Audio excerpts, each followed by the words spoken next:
Hello everyone, it's Brianna Jackfruitson here and welcome to today's edition of Plant-Based News, where we are going to be discussing whether vegans are extremists, whether you can eat eggs as part of a vegan lifestyle, and whether the fully raw movement within the vegan community is dead.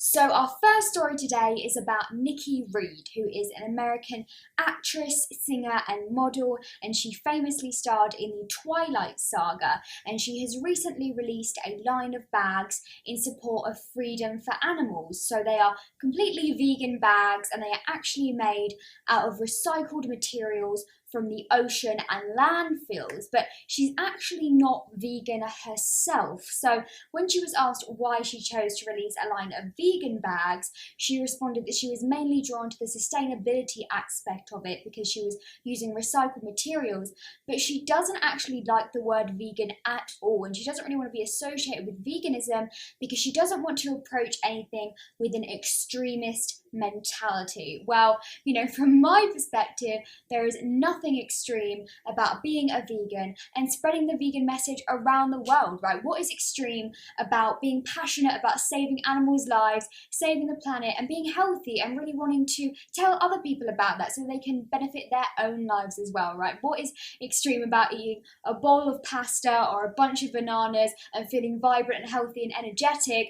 Nothing is extreme about that in my opinion, but what is very, very extreme is paying $300 for a bag that was made out of recycled materials from the garbage and the ocean.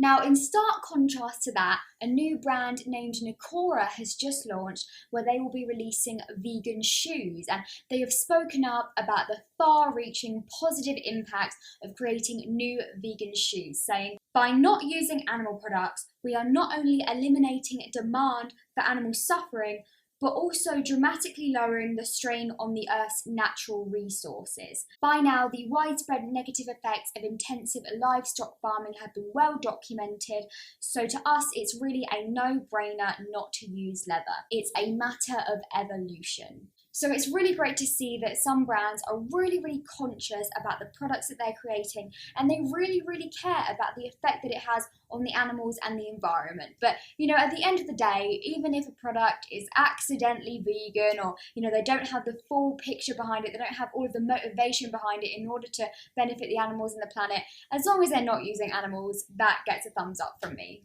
Now, perhaps the most ridiculous story of today: being a vegan who eats eggs is a thing now. There is a trend that is sweeping Instagram with over 5,000 posts that have been hashtagged with the term Beggin, which is a term for a person who identifies with veganism. They eat a largely vegan diet, apart from the fact that they eat eggs.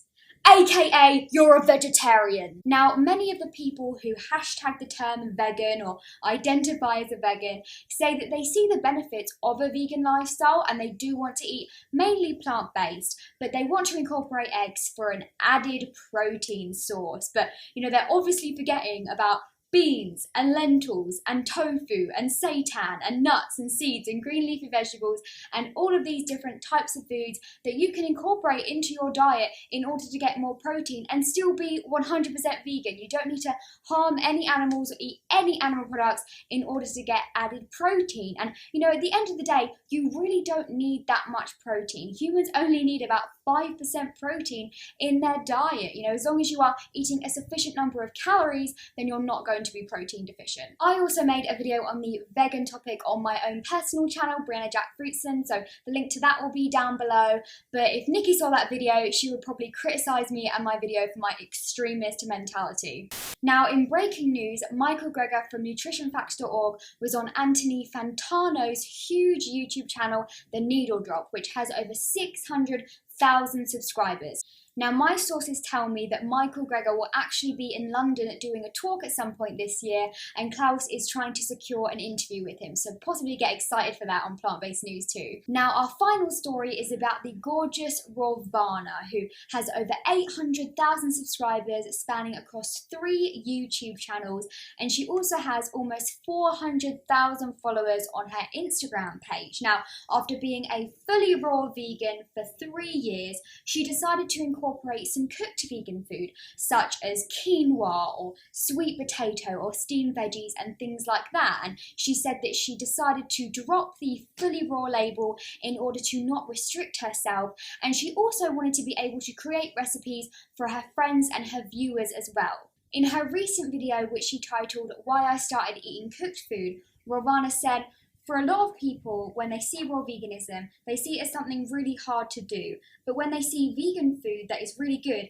they are more prone to eat it. So I want to help the environment, help the animals, and help people get healthy, and they can do so by eating some cooked vegan foods." Now, I think this is so commendable of Rovana because she built her entire brand, her entire online image and persona around being a fully raw vegan. But once she realised that that didn't truly make her happy, and she wasn't, getting her own goals that she wanted to fulfill, and she also wasn't seeing the amount of change that she wanted to see from other people, and all of the far-reaching effects that she wanted to see on the world, she decided to change things up, and she just looks so happy now. She's so vibrant. She's such a great spokesperson within the vegan community, and I'm just so proud of her for doing what truly makes her happy and thinking of the bigger picture. But that is all from me today on Plant-Based News. I really hope that you enjoyed today's episode. I found it really interesting. There's so much going on in the vegan world, and Klaus does such an amazing job of reporting it all. So don't forget to give this video a thumbs up and subscribe to Plant-Based News, and I will hopefully see you guys at some point in the future. Bye for now.